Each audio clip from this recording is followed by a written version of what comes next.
IPL 2026 సీజన్లో భాగంగా రాయ్పూర్ వేదికగా జరిగిన 57వ మ్యాచ్లో కోల్కతా నైట్ రైడర్స్ పై రాయల్ ఛాలెంజర్స్ బెంగళూరు 6 వికెట్ల తేడాతో ఘన విజయం సాధించి ప్లే ఆఫ్ బెర్త్ను ఖరారు చేసుకుంది. టాస్ గెలిచిన RCB captain Rajat Patidar bowling ఎంచుకున్నాడు.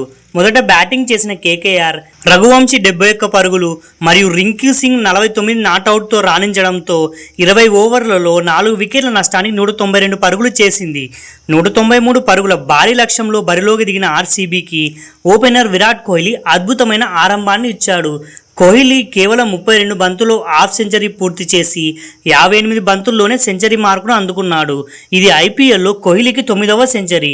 కోహ్లీ మొత్తం 60 బంతుల్లో 11 ఫోర్లు 3 సిక్సర్లతో 105 పరుగులు చేసి నాట్అవుట్గా నిలిచి మ్యాచ్ను ముగించాడు. ఈ విజయంతో ఆర్సీబీ పాయింట్ల పట్టికలో అగ్రస్థానానికి చేరుకొని ప్లే ఆఫ్ స్థానాన్ని ఖాయం చేసుకోగా ఈ ఓటమితో కేకేఆర్ ప్లే ఆఫ్స్ ఆశలు ముగిశాయి.